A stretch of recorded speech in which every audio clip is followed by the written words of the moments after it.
Baik, pada kesempatan ini saya sampaikan tentang buku 2 Kitab Undang-Undang Hukum Perdata dalam Dunia Bisnis dan Perbankan. Benda dalam hukum perdata diatur dalam buku 2. Pengaturan tentang hukum benda di dalam buku 2 BW ini mempergunakan sistem tertutup.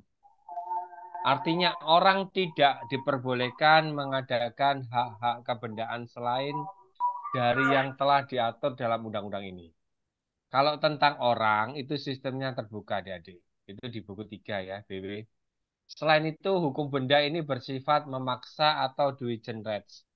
Artinya harus dipatuhi, tidak boleh disimpangi, termasuk kita dilarang membuat peraturan baru yang menyimpang dari yang telah ditetapkan.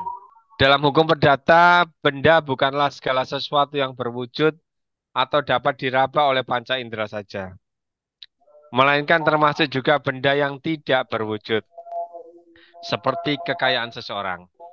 Istilah benda yang dipakai dalam pengertian kekayaan, termasuk di dalamnya tagihan atau piutang, bunga atas deposito, dividen, dan lain-lain ya adik-adik. Benda yang diatur dalam buku 2 ini meliput lagi pengertian tentang zak. Zak atau benda dalam BW tidak hanya meliputi benda berwujud saja. Namun sebagian besar dari materi buku 2 kita ini hanya mengatur tentang benda yang berwujud. Selain itu, istilah zak di dalam BW tidak selalu berarti benda, tetapi bisa berarti yang lainnya seperti perbuatan hukum.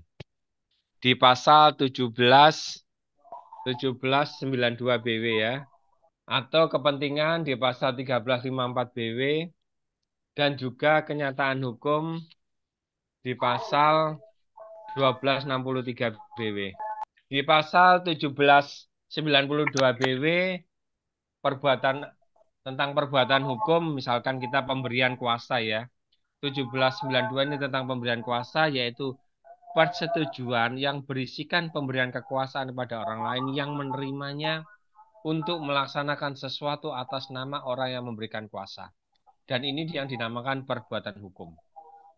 Sedangkan di pasal 1354 BW, jika seseorang dengan sukarela tanpa ditugaskan mewakili urusan orang lain dengan atau tanpa sepengetahuan orang itu, maka ia secara diam-diam mengikatkan dirinya untuk meneruskan serta menyelesaikan urusan itu hingga orang yang ia wakili kepentingannya dapat mengerjakan sendiri urusan itu. Ini dinamakan kepentingan, nggih. Contohnya gini, misalkan A dan B tinggal di suatu kos-kosan yang sama.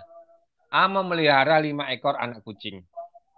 Pada suatu hari, A harus bergegas pulang ke kampung halaman, namun ia lupa menitipkan anak kucing peliharaannya kepada orang lain. Kebetulan semua anak kucing itu berada di dalam satu kandang yang sama dan diletakkan di depan kamar A.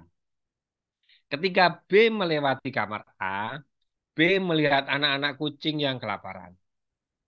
B merasa iba dan kasihan melihat anak-anak kucing tersebut dan secara sukarela memberikan makanan dan minuman agar anak kucing itu tidak kelaparan lagi. Karena sudah sempat memulai, maka B harus memberikan anak kucing A itu makan dan minum sampai A pulang ke kos-kosan. Ini sesuai dengan pasal 1354, yaitu kepentingan ini adik-adik.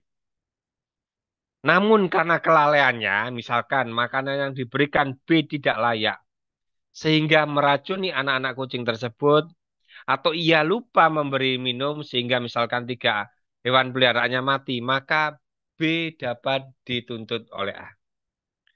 Seandainya walaupun hewan peliharaan tersebut masih hidup, sehat, tapi B tidak berhak mendapatkan upah, walaupun ia telah berjasa menyelamatkan anak kucing A dari kelaparan. Ya, itu yang dimaksud dengan kepentingan adik-adik. Sedangkan kenyataan hukum di pasal 1263, suatu perikatan dengan syarat tangguh adalah suatu perikatan yang bergantung pada suatu peristiwa yang masih akan datang dan belum tentu akan terjadi atau tergantung pada suatu hal yang sudah terjadi, tetapi hal itu tidak diketahui oleh kedua belah pihak. Dalam hal pertama, perikatan tidak dapat dilaksanakan sebelum peristiwanya terjadi. Dalam hal kedua perikatan mulai berlaku sejak terjadi, itu dinamakan kenyataan hukum adik-adik. Ya, saya lanjut aja ya, tentang hukum benda. Hukum benda adalah peraturan-peraturan hukum yang mengatur tentang benda atau barang-barang atau Zaken namanya, dalam bahasa Belanda. Dan hak kebendaan atau Zakenlijks rights. Pengertian benda dalam arti sempit adalah setiap barang yang dapat dilihat saja, yang dapat dilihat dan diraba dengan panca indera atau berwujud. Sedangkan benda dalam arti luas disebut dalam pasal 509 Kitab Undang-Undang Hukum Perdata, benda adalah tiap barang-barang dan hak-hak yang dapat dikuasai dengan hak milik. Dengan kata lain, benda dalam konteks hukum perdata adalah segala sesuatu yang dapat diberikan atau diletakkan suatu hak di atasnya, utamanya yang berupa hak milik. Dengan demikian, yang dapat memiliki suatu hak tersebut adalah subjek hukum. Sedangkan sesuatu yang dibebani hak itu adalah objek hukum. Hukum benda juga diatur di dalam UUPA Undang-Undang Pokok Agraria Nomor 5 Tahun 1960. Diatur hak-hak kebendaan yang berkaitan dengan bumi, air, dan kekayaan alam yang terkandung di dalamnya.